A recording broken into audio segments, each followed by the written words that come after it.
Everyone, and welcome back to the RedBeard Outdoors podcast. This is Jonathan, your host, and here at RedBeard Outdoors, you know the three things we talk about: faith, family, fitness, and the outdoors. And just have an awesome guest for you guys today. His name is Jeff Bynum. If you've never heard of him before, you should go look him up. He's a great guy that helps out in the financial world, especially if you're a hunter. You don't want to leave your family stranded while you're gone. You know, that can cause a lot of tensions. It can ruin a hunt.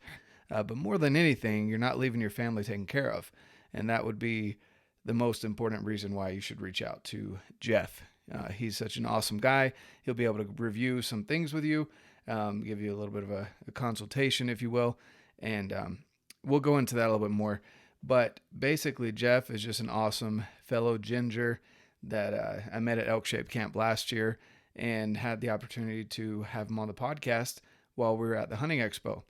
I apologize if the audio is a little quiet. This was my first in-person recording. So I was trying to figure out all my audio stuff while having an awesome conversation. And to me, the content was more important than figuring out the details there at the place. So listen in. Hope you guys get some amazing information out of this. Hope you enjoy a good conversation with a good friend of mine.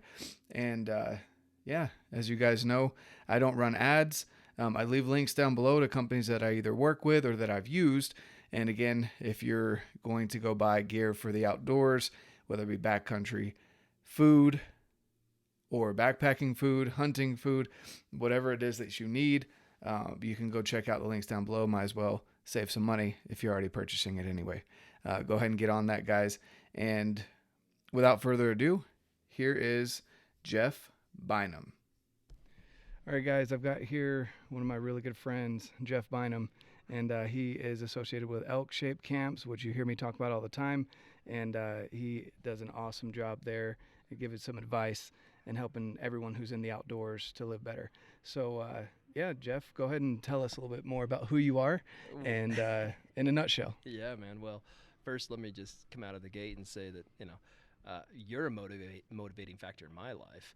One particular area, we're both gingers, and I've admired the ginge beard for a long time. Ever since I met you, I was like, man, I gotta get up the cojones to try it. So here we are in Salt Lake City at the expo, and I guess I'm wearing the ginge beard. But no, man, it's good to talk with you. So. Who am I? I'm a little bit of an anomaly in a bunch of different worlds. I'm not the greatest hunter. I'm not the greatest athlete. I'm not the greatest financial advisor, but I'm decent at most of those things. Ultimately, I do a lot of work with the Elk Shape community. I stumbled my way into the financial services world in 2009 after losing everything I owned and trying to make sure that wasn't going to happen again. And over the years got fed up with the industry, and I ended up almost walking away. Like, I think it was 2015. I was looking at my life. I was 40 pounds heavier than I am now, stressed out, anxiety meds, it wasn't good. And I almost left the financial services world, walked away from being a financial advisor. And I looked at it and said, well, outside of church and family, all I do is hunt and fish. And what about the hunting and fishing community? And, I probably read some book about chasing your dreams or something like that. And so I was like, I'm going to go be the financial advisor for the outdoor industry. And, honestly, it started on LinkedIn for me. And I connected with a bunch of people in the outdoor industry and started talking and eventually built clients. And we moved from Texas to Sandpoint, Idaho. I'm up in North Idaho. And I was flying to ATA one year and sat down, and some angry little short dude sat down next to me, and I looked up and I was like, I know that guy. That's Dan the Fitness Man. And he calls me his Klingon, and he hasn't been able to get rid of me since. So but no, That's awesome. Dan has become more of a brother to me. He loves, I think I'm his favorite whipping boy, which I'm good at. I'm a ginger, That's what gingers are about. Stepchild. I check all the boxes for knowing how to take a beating. But no, Dan and I recorded a couple podcasts. If you guys haven't heard those, where I can't get too deep into the financial stuff on this podcast because compliance loves to tear them apart. But Dan and I did venture that one, so there's some good podcasts out there on Elk Shape where we talk about money. If you guys want to just learn some basic stuff, but we did that, and those are to this day one of his most popular podcasts. So when he started doing elk-shaped camps, money has always been something that he has preached, being fiscally fit, and he asked me to join. I came to the second camp that he ever did, and it was perfect. It went great, and got some good clients out of it, and have been at every camp since, helping people just think about how to be smart with money, and building hunt budgets, and all the normal stuff, all the stuff that's not fun and exciting, but as husbands and fathers, stuff that we need to make sure we have our stuff dialed in life. So that's big picture. I do a lot of hunting, not as much killing as I'd like. My daughter started killing this year. That was exciting. She shot her first deer, a nice 3x3 mule deer buck, little turkey, man. I can't believe it. It took me till I was 32 to kill my first mule deer buck like that. And but yeah, I sent some arrows this year and had a few unfortunate things happen, but thankfully our freezer is not empty. So I didn't have to go on a killing spree and kill a bunch of does or anything like that. So but yeah, I don't know, that's kind of all over the place. Yeah, no, you're good, man. So that's definitely something that was interesting to me about Elk Shape Camp, and that's one of the reasons why I was drawn to Elk Shape Camp, was because they did talk about the financial side of things. Most people are okay with just leaving their families and the bills and everything and just going out and hunting because that's quote unquote their time, right? But in all reality, when you have a family, you've got people depending on you. You have to make sure that they're taken care of. And I always thought that was super interesting that he involved you in the camp. And I was going to ask you how you met him, but you explained that, so that's awesome. Yeah, that's a little angry man.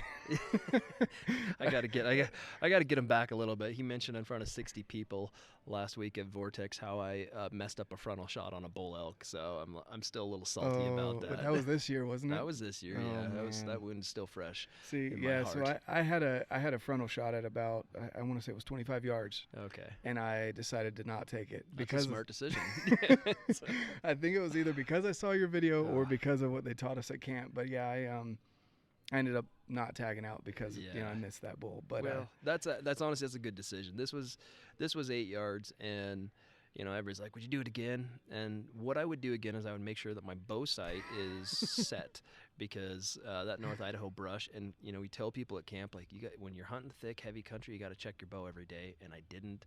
My sight had come loose, and like, in my mind, controlled shot, like I had Joel Turner in the back of my head, like every arrow's a perfect arrow, and sent that arrow, and it hit a foot high, and got 6 inches of penetration. It hit straight in the collarbone of an elk, and it was gut wrenching. So check your arrows or check your bows, like make sure your stuff stays on where you set it.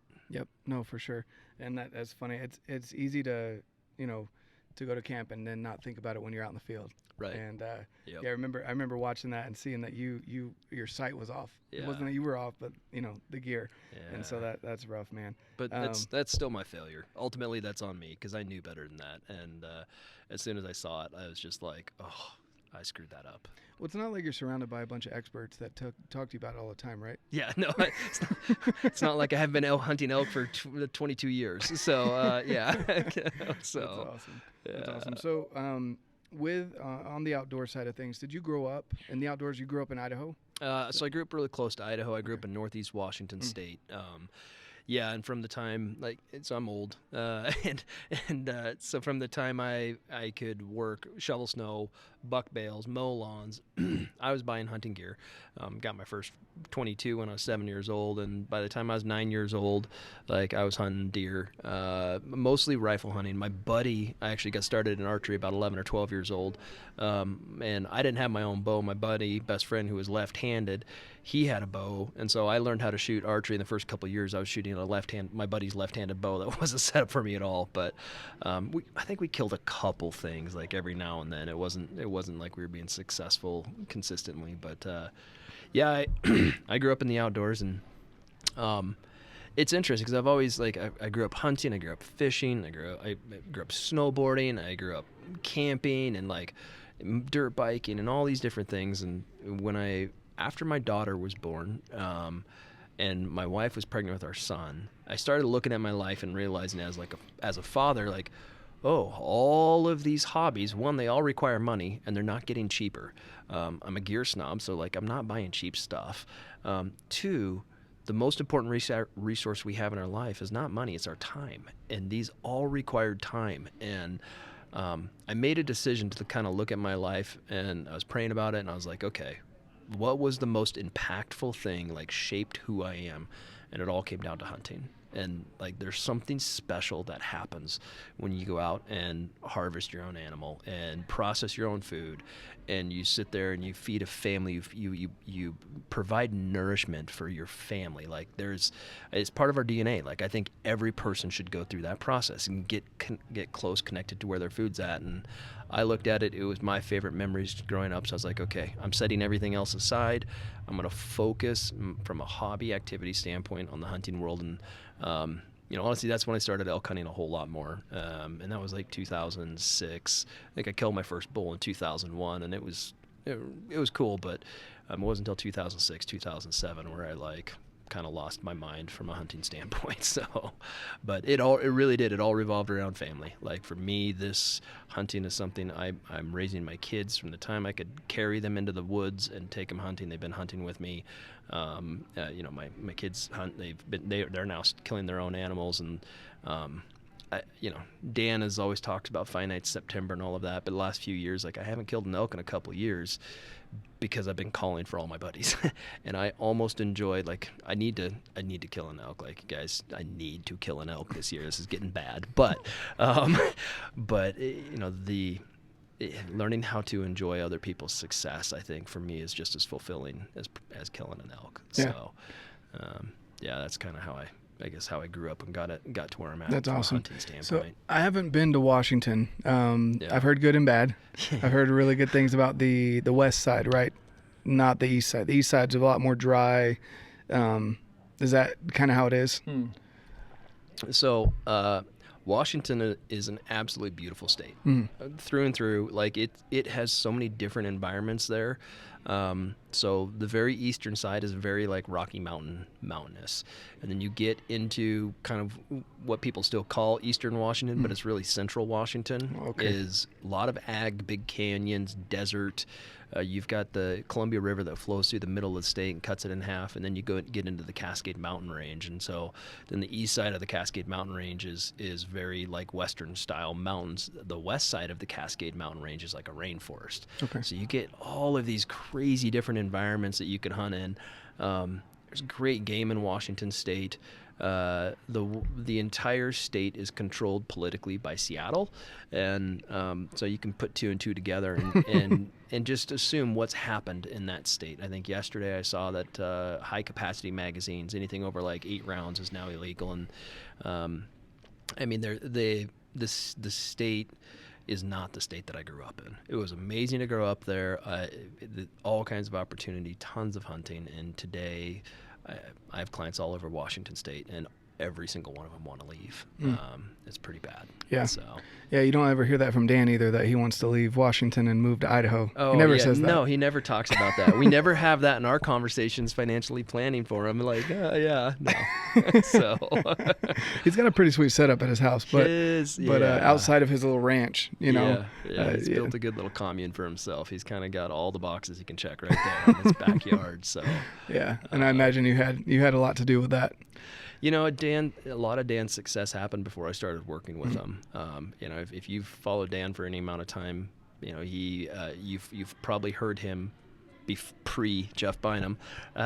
You've heard him talk a lot of Dave Ramsey stuff, and there's a lot of good Dave Ramsey stuff out there from a principle standpoint. But then the application of those principles has to be measured and tested and backed up with math and science. And a lot of what may be financially appropriate for a household that's making $40,000 a year, for someone that is like works in a factory, is not appropriate for someone that's self-employed, that's making 3 or 4 times that amount, that has a completely different financial profile. And so Dan did a lot of the hard work before I started working with him, and did a really good job paying down debt. And once we started working together, and he really went from being a business owner in the gym CrossFit world to full-time elk shape, like I talked with him, and he changed a bunch of strategies. A lot of it had to do with just hanging on, and he doesn't mind I share this because he shares his stuff, but a lot of it just had to do with like, hey, you could write a check and pay off your mortgage, but going from being employed to unemployed,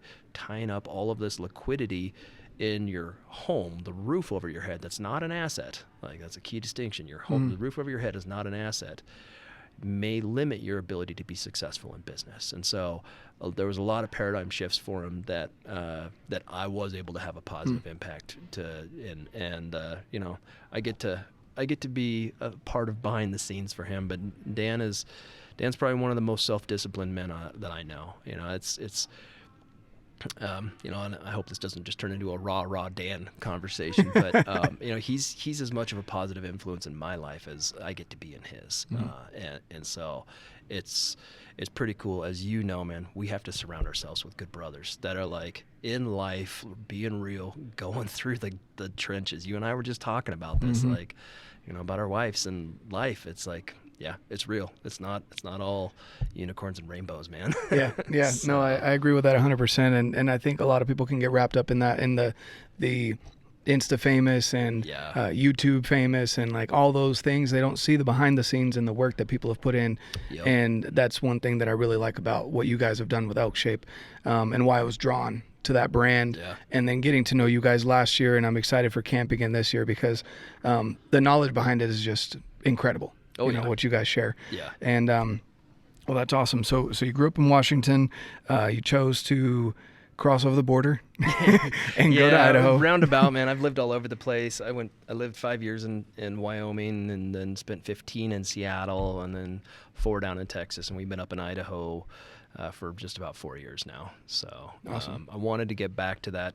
I don't know if you'd call it Pacific Northwest, but an area that there's public lands, there's good hunting, there's 4 seasons. I have gone snowboarding a few times this year, and like it feels good to go do that. And my kids are old enough, and they're enjoying that, so we're taking them out now. And but yeah, we really like Idaho. It's great. We're in a super cool little place. It's called Boise. Go to Boise. So. It's not Boise. That's funny, right? Yeah. Right. I was gonna say I've been to Boise, and I don't know, man. But that's cool. Yeah, I'd love to go up and hunt sometime up in Idaho. I'll probably make it up there. Not this year, but the following year is what I'm looking at. I just had other priorities going on with school and switching jobs and doing all that stuff. Yeah, you know what I'm saying? Where you can't just focus. I'm not able to just focus on hunting right now. Right. But I'm wanting to set up the foundation so that I can make that a bigger part of my life, in the future. So that's awesome. And then with your family, so you're married, you have how many kids? 2 kids. I got both my kids. My daughter's turns 12 in a couple weeks. My son's birthday's like 2 days later. He turns 9. I think he's turning 9. 8 and 11. Yeah. Yes. 9. I don't know. They're getting old. So, my daughter's the killer out of the group. She, I've had her out hunting with me since she was 3 years old. The first hunt, I was hunting ducks in the Puget Sound in Washington State. Cold. It was like 14 degrees over there. And I bundled her in every snowsuit we had and hot hands and all this stuff. And I put her on my shoulders and I pack her out. It was like a mile and a half out to where we were going to hunt, and sitting there, and I told her, like, hey, as soon as you're cold, we're done. Like, this is all about you. I just want you to come experience this. And so we're sitting there. It's like 45 minutes after light. No ducks are flying. It's just like, oh, this isn't good. And I look over and she's shivering. Her little ginge face is still my favorite photo. And I say, hey, okay, let's go. And she says, Dad, you haven't shot anything yet. And I say, it's okay, honey. And she's like, no, I want to see you shoot something. I was like, okay, we'll stay. And like, God sent us a duck. And so duck came in, I shot it and hit the water. She's picking up her stuff and already starting to walk. I'm like, hold on, we got to get the duck still, honey. But she's been with me on many adventures. My boy loves it too.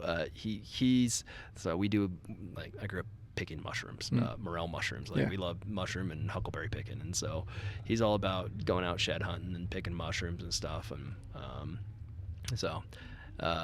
I have, like, and I'll share this with you guys, because this is, if you guys have young children, and you're passionate about the outdoors and you want to have your kids enjoy the outdoors, don't do it how I was brought in. I don't know how, like, I actually ended up enjoying the outdoors, because it was all about, like, we got to kill something, don't make a noise. Like, it was stressful. I remember multiple hunts as a kid where, like, I wasn't having a good time. And when I started taking my kids hunting, like, there's a difference when I take my kids hunting versus me. My priorities completely change. My goal every single time taking the kids out is to have them fall in love with the experience, fall in love with the process, enjoy being out there when the sun rises, enjoy the sounds of the birds and, like, stars and you know, clouds and, like, everything. Just, like, learn how to enjoy being in nature, and over time that turns them into cold-blooded little killers like my daughter. But you've got to get them hooked on being out there first. And so, you know, our first hunts are hot chocolate and snacks, things that I would never, maybe I might take some hot chocolate every now and then hunting, but things that, you know, this has nothing to do with me actually going out and shooting something. This is just, hey, I want my kids to enjoy and love this experience, and over time, everything else will develop. So that's my advice for raising kids and teaching them how to hunt. Yeah, I was going to say, so you don't take them out 10-mile hike, backpacking, make them carry their packs and half the tent. And there has been a few of those. Like, we've gone probably, and that tends to be more like probably when we're mushroom hunting. My wife has learned, like, if we go mushroom hunting, which she did not grow up doing, but she's like, she realized she needs to tell me, like, hey, we're done probably about 2 hours before we're actually done, because it's bad. Yeah. So, yeah, I get that with kids. It's I think, I don't know, my kids are pretty good about hiking and stuff. I mean, it just depends on the day. It really does. Depends on the day, depends on the snacks, depends on if they slept well. Like, it only depends on a handful of things, right? Yep. But no, I get that 100%. It's cool that you get them involved.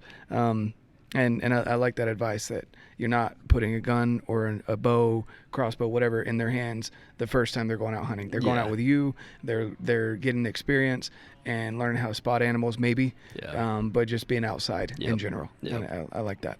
There was multiple times this year where, with my kids, we didn't see an animal. Yeah. You know, and then there's other times where we're driving down the road and there's deer.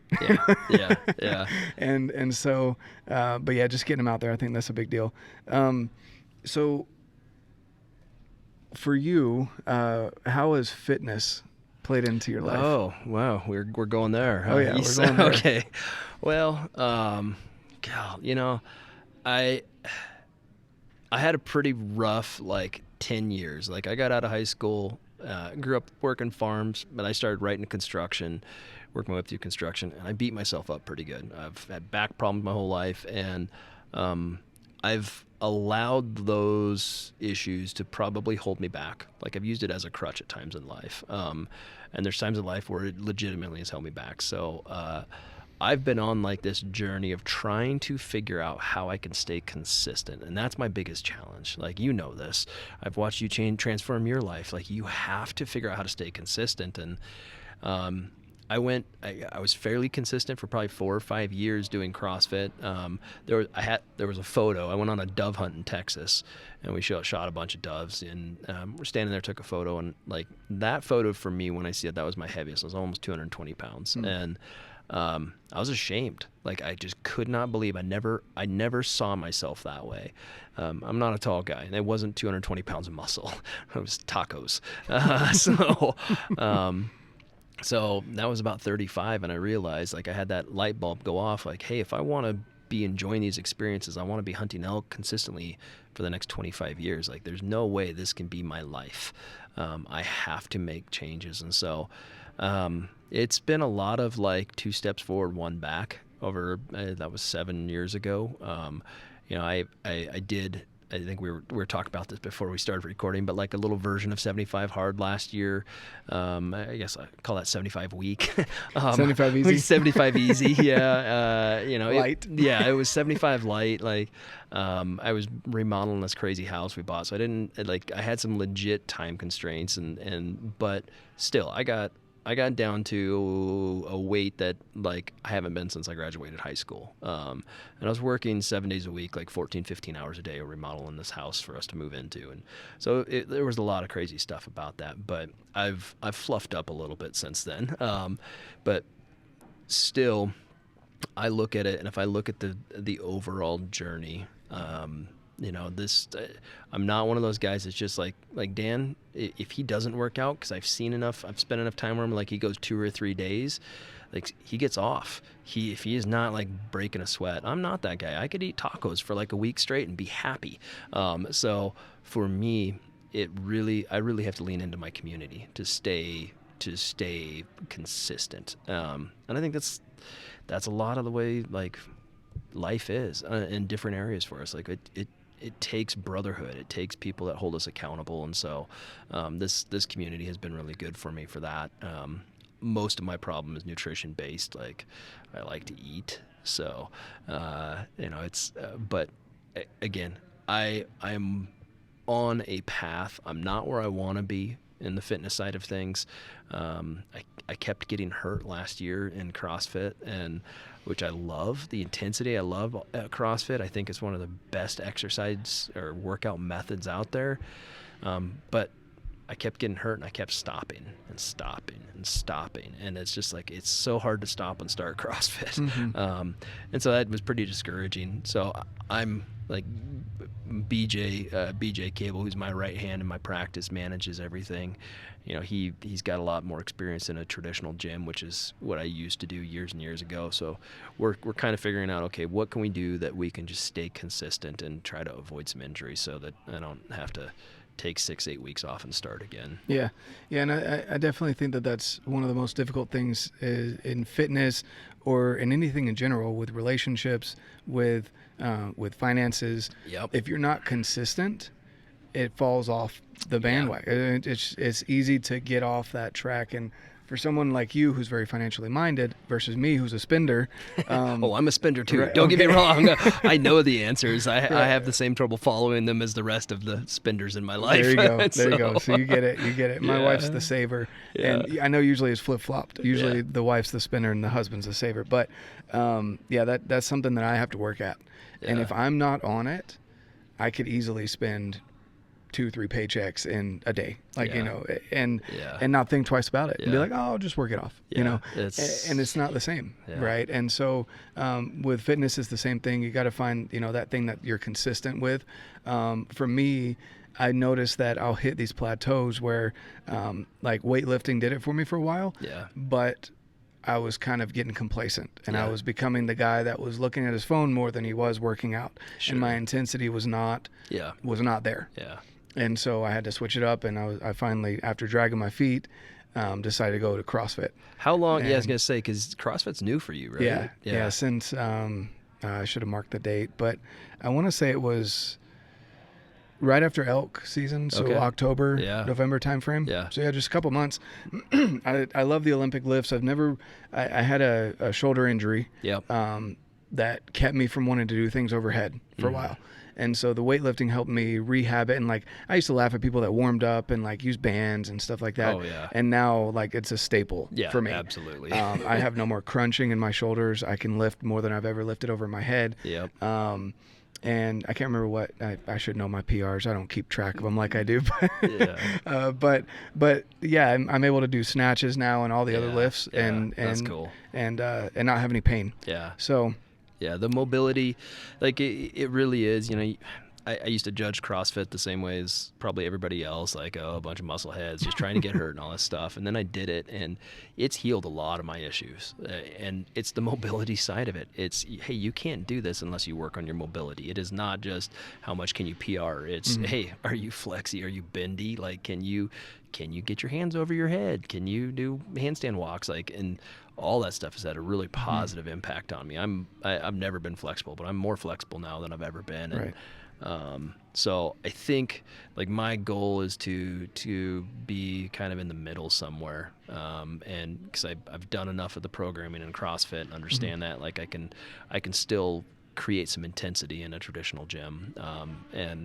But just know the movements. Like, oh, this is how I always hurt my back. Yeah. So let's not do that. Right. So. Well, I do know a guy. His name's Dan. Oh, okay. yeah. Just does he do fitness? Yeah. No, but really though, like it is about finding what works for you, what works best for you, because you don't want things to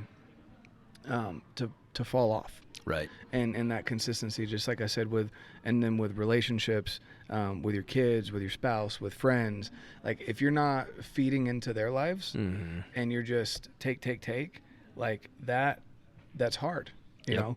And it's the same with nutrition, fitness, and just like everything else. So, I hear you on that. And I understand that it's easier for you to like not go to the gym, but like I've had coworkers that will say things to me like, "You didn't get a good workout this morning, did you?" Yeah, because they know this. They know this. And I'm like, I don't drink coffee, but if I don't have a good workout in, your whole day's messed up. Yeah. I'm starting behind the time. Yeah. But no, that's awesome. So you've talked about how you get your family involved in the outdoors. I loved your advice on getting kids into hunting. This last year, so I know you had some bad experiences in hunting. Some good, some bad, yeah. But what was a highlight for you? What was something that you could highlight from the season? I mean, it was like my favorite moment was when my daughter got that buck. And so I was, what was I doing? Was I elk hunting? I think I was elk hunting when I found like this little pocket of mule deer, and mule deer season was like a week away, rifle mule deer season. And so I was like, these deer are staying within like a 400-yard section on this slope, and there's a road that goes right through them. And so I was like, I'm gonna bring my daughter in here. We're gonna find, and there were like 4 forkies and a spike in there. So I was like, perfect. We're gonna go shoot a little mule deer buck. Drive up. They stood there like 20 yards. So the opener, of course, there's people everywhere. The deer are there. And by like mid-morning, we finally find one of these little bucks. A couple of them had gotten shot already, and I'd had her practicing out to 100 yards, and so she was shooting like a 3-inch group at 100 yards for she was an 11-year-old girl. Like this, she's doing good. She's doing good. Yeah, it's more than most guys. Yeah, it's seriously. So this buck steps out on this hillside. She jumps up, and we get the gun on it, and she's on the gun, and I'm like, and I'd ranged it. It was 120, and I told her like, hey, it's okay. Like I want you to take your time. You got to be confident in your shot. And like we talked about confidence in shooting and all this stuff. And she made the decision not to take the shot because she didn't feel stable enough, and she didn't want to make a bad shot.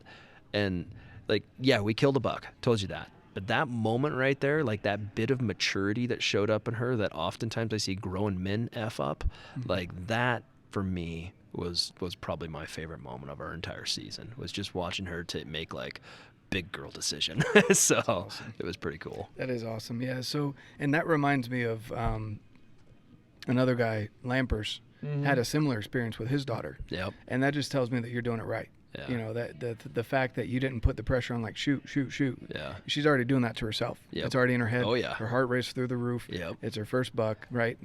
First deer. And so and seeing that through the scope, even now, like for some people, they can't control like what you were saying. Yep.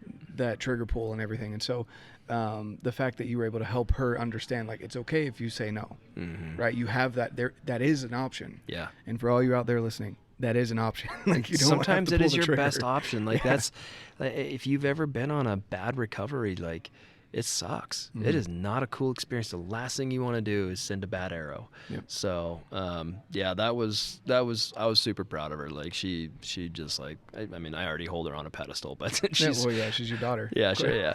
She's my ginge. I call her my ginge. So she's my ginge. Yeah. No, I get you on that one, man. Yeah. That's amazing. That's a great experience, and that's cool that's your highlight. And that just goes back to something that you said earlier about you love seeing other people's success. Yeah. You know, and I had that similar experience where I held and then didn't end up taking the shot at that moment. I ended up taking it later and hitting a stump instead because I'd been holding at full draw for 2 minutes.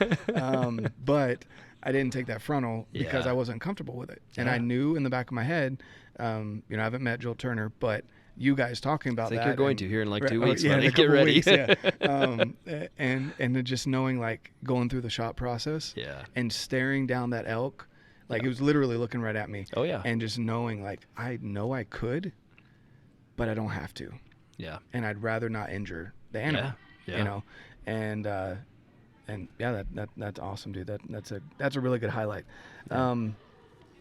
What would you say 3 things that drive you on a daily basis? What are 3 things that drive you on a daily basis? Oh, Jesus, one of these questions. Okay. I know what the right answer should be. It should be like, oh, my faith, my family, my finances. No,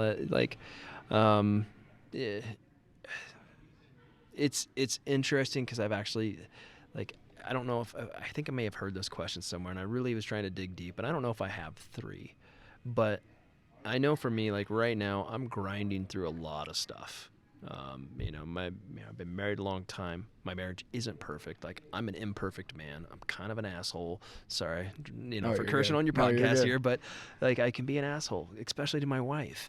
I can not have the patience I need as a man, and I can cut corners. And so for me, a lot of my focus is really recognizing what an honor it is to be a husband and a father, and the with that honor comes duty, and recognizing that duty and recognizing how blessed I am to be in this situation I'm in, and not squandering a moment of it. And so for me, we bought this insane house. I before I was in the financial world, I was a contractor, so I know how to do everything on homes. So I'm remodeling my own home, and it's taking tons of my time, and it's super slow. But for me, there's so much fulfillment in being able to provide for my family, and I don't know. It's been the last 12, 14 months for me. That's been my biggest motivating factor. Is just that sense of duty to my family and the honor that comes with it. Yeah, no, I get you on that. It's I like that you mentioned that you're not a perfect man. And I know a lot of us kind of can get in our heads that oh, look what I've done. Yeah. Look what I've done, and I've done all these extra things, but it may still not be, I don't want to say not enough, but it may not be the right things. Yeah. And I've noticed that for myself because, and I've even said this, I never have a problem doing the dishes or laundry and all the typical stuff that they say men don't want to do, whatever. I grew up with a great dad that taught me that those are things that you share in the household. It's not the woman's job or the man's job. You share these things. And so I can get caught up in that sometimes thinking, well, I'm a catch, I do these things, hello, but and I never say that, right? Sure. But in my head, sometimes I can catch myself thinking why are you upset with me? I do all these great things, but that's not the right way to think about it, right? We need to take that energy that we're putting into things that should just be our baseline and, add to it. And I love that you mentioned that. I love that. And also the fact of you being a contractor before, just because you know how to do it doesn't mean you want to, right? Oh, dude. I'm about to spend some big money because I'm just tired. Right? I'm at the point now where I'm I do enjoy this, but holy cow, I'd enjoy sheetrock on my walls a whole lot more. So I'm going to start writing checks. And my dad taught me that too, because my dad grew up subcontracting and he's an electrician, and he's got an awesome job now. But I grew up being his gopher. I'd carry around his tool bag and help him out with little things here and there and make sure he didn't get electrocuted, things like that. Yeah. And he taught me that. He said, either know how to do it or make enough money to be able to pay someone else to do it. Yeah. And that's the kind of where I'm at. I'm I want to make the money because I don't want to, my time is, and you're realizing this too, I'm sure you get your family involved, but your time's more valuable, just like what you were talking about. Yeah. You get into these projects and you're oh, I can do it. I can totally do it. And then you're but I don't want to. Yeah. I want to do these other things, And so that's a really good point that you bring up. And you don't have to have 3 things that drive you. I just say 3 things, just sure. But I like question. that. The family aspect and wanting to grind it out for them. Yeah. You want to be a successful entrepreneur. Yeah. You want to put a roof over their heads. Yeah. Literally, you're building a house. While we live in it. While you live in it. So I'm sure you wake up with drywall dust on things. Oh, dude. You have no idea. So I can't imagine. Insane, by the way. Yeah. I can't imagine. But and then your wife's putting up with. Yeah. Oh my gosh. Yeah. My wife, she's been asking me to paint something in our house for forever, and I'm I know how to do it. I just haven't done it yet. I wish it was just paint for us, man. But no, I've been promising her a master bedroom forever, and the room's there, the framing's done, electrical's in. I just got to sheetrock it, and it's sat for like the last 4 weeks, and I've just been too busy. But it's not just sheetrock. You have to sheetrock, tape. Oh mud, yeah, paint. Like no, it's when people say I just got to put up sheetrock, it's like there's this whole process behind it, and I'm like, trim and flooring, and then I got to do the master bathroom. Yeah, so I do enjoy that stuff. I'll still do a lot of the project myself, but there's some stuff I'm definitely going to start paying people to do just because I don't have the time. And business is demanding a lot, which is good. Like business is thriving. That's another thing. Like talking about duty. Somehow God's grace, like divine intervention, I've been able to create a career path where I work with the coolest people in the freaking world. Like I do, all of my clients are in the outdoor industry. If you elk hunt, you hunt out west, like, you're wearing clothes that have been created by clients, you're using calls that have been created by clients. And so I get to spend a lot of time, i.e. we're here at the expo right now in Salt Lake City, running around, things that I would just pay to do normally as an individual, but now I'm here with clients running around having a blast. So I'm hustling as much as I can, trying to stay ahead of things in the financial world and like help clients be successful in this industry. And that's the reward is just so cool. Yeah. So that's awesome. Well, just to wrap it up here, I want to ask you a question. What are you looking forward to most in 2022? 2022. Well, I'm about to draw a bunch of tags here at the expo. So, AKA, he just spent a bunch of money at the expo. Yeah, pretty much. My business paid for our Airbnb, and then everybody gave me cash. So I'm like, ooh, I got $600 to gamble with here on some tags. That's awesome. So there's hunting season this fall, and I'm jacked. I have a elk-sized wound in my heart that I need to go fill. But in Idaho, and it's funny because you asked this question and I haven't really thought about it, but in Idaho there's a lake up there called Priest Lake, and the very north end of Priest Lake is just as remote as it possibly gets, and there's this amazing campground with a gorgeous beach, and it's booked out. Like you can reserve that place 9 months in advance, and it's booked out. Like people stay up till midnight to book the campsites, and my wife was able to figure out the system, and so we booked 2 campsites for 2 weeks straight at that lake this summer, and it'll be the first time my family camps that long. We love it. It's just, we're literally camping on the beach in the most beautiful part of the country, and we've got friends coming from all over the country to come camp, so it's like we've been talking about that, anticipating that. That's probably one of the things I'm looking forward to the most this year, is that experience with my family. That's awesome. I won't repeat the name, so if you didn't hear it, too bad. But sounds like an awesome place. It is. It's amazing. Yeah, those family campouts, and I love going out and kayaking, and I'm slowly starting to learn how to fly fish a little bit. Caught my first trout this last year. Attaboy. So just going out with the family and being on the lake. Not much of a beach guy myself, just because we burn so easy. But but I do love lakes. I love being out in the mountains. Yeah. I love spending time with family. So that's an awesome highlight that you're looking to this upcoming year. And then hopefully you'll fill that tag, right? I better. Were you able to get one? A tag? Idaho. Well, Idaho, yeah, I'll get one because I'm a resident. Okay. But I should draw Montana. I'm putting in for a few other states too that have some random draws, and then the handful that I'm going to get here this weekend. So awesome. Count on those. Right. just a buffalo tag and a moose tag. So that's awesome. Well, cool. Yeah. Well, where can people find you? You can hit me up on social media, Bynum Life, on Instagram, and my business website is Fin Outfitters.com. Stands for Financial Outfitters Group. That's me. But look me up on Bynum Life. Shoot me a message. I'm not a big time on social media, so I don't have people managing my accounts or anything. Right. So you get a weird response. Sorry, that's me. Yep.